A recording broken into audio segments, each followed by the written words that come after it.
Herkese merhaba arkadaşlar. Kanalıma, videoma hoş geldiniz. Bugün sizlerle herkesten gizli saat kaçta? Saat 11.30'da slime yapacağım. Şimdi arkadaşlar malzemelerimizi sayıyorum. Yapıştırıcı, sıvı yapıştırıcı.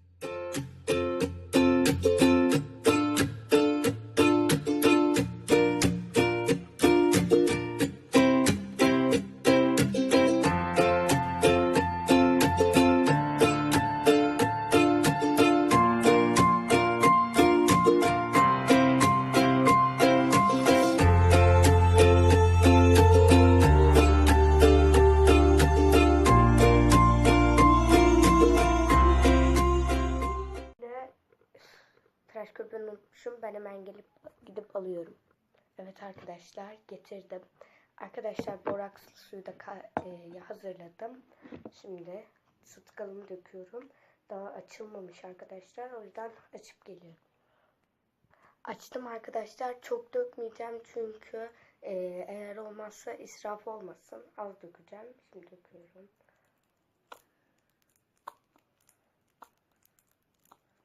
Evet, yeterli. Zaten bitti yarısı, çoğu. Artık annem ne yapacak bilmiyorum. Şöyle göstereyim. Döktüm. Şimdi arkadaşlar karıştırayım yavaşça. Şimdi tıraş köpüğü katacağım.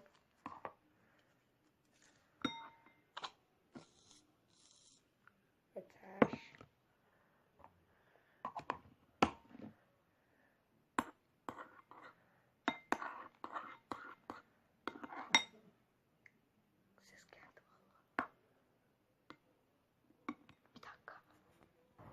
Arkadaşlar ses olduğu için balkona çıktım. Bu arada ses gelebilir, üzgünüm. Şimdi karıştırmaya devam ediyorum. İnşallah olur. Evet, karıştırdım. Bu beyaz olacak. Boya daha elimde yok, daha almadım.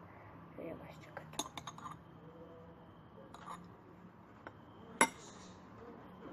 Arkadaşlar ses geldi zannettim. Kaşığımda, bravo bana. Şöyle temizleyip olacak gibi. Ses geldi, gelir belki. Sesim gelmiyordur. Montaj yapabilirim. Yeter. Şimdi karıştırıyorum.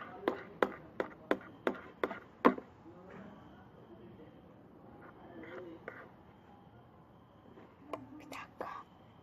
Arkadaşlar ses gelecek. Birisi gelecek. Yakalanacağım diye çok korkuyorum. Annem slime'a kızıyor evde yapmama. Çok kokusu olduğu için. Şimdi karıştırıyorum.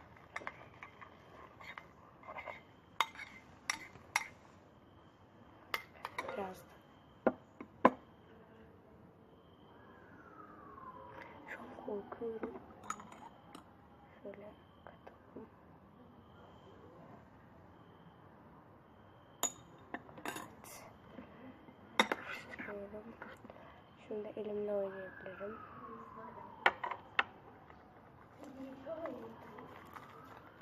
Oldu. Çok güzel oldu. Kıvam. Ses geliyor, korkuyorum arkadaşlar, poşet sesleri.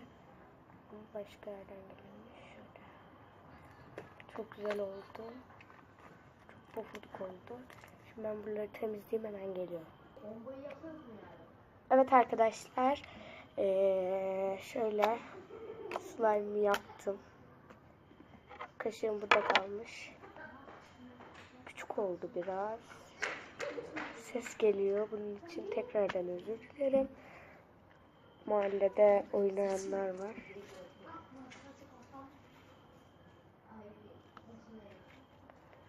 Bir dakika.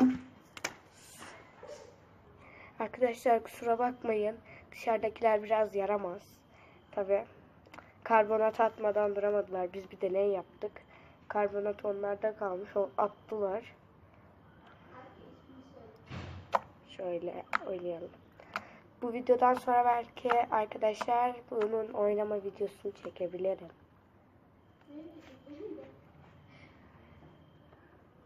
Şöyle.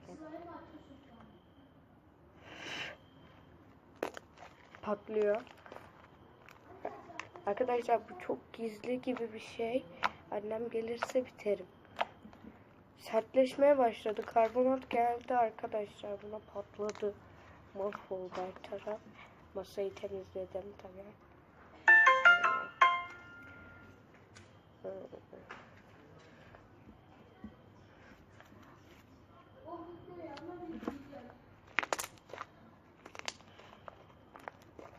Arkadaşlar ben de biraz daha tıraş köpüğü katacağım.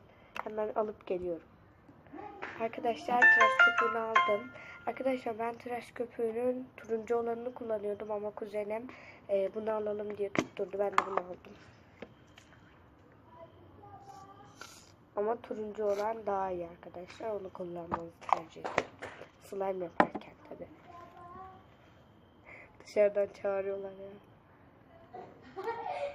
Bir dakika ses geldi. Evet arkadaşlar şöyle. Şu an tıraş köpüğü var içinde. Arkadaşlar video durdu. Kusura bakmayın. Annemin hafızası doldu. Kendi telefonundan çekiyorum. Gördüğünüz gibi slime'ım burada. Arkadaşlar tıraş köpüğünü sıktım. Sıktıktan sonra şey yaptım. Karıştırdım. Evet arkadaşlar videomu umarım beğenmişsinizdir. Eğer böyle videoların gelmesini istiyorsanız hem like butonuna basmayı hem de kanalıma abone olmayı unutmayın. Görüşürüz.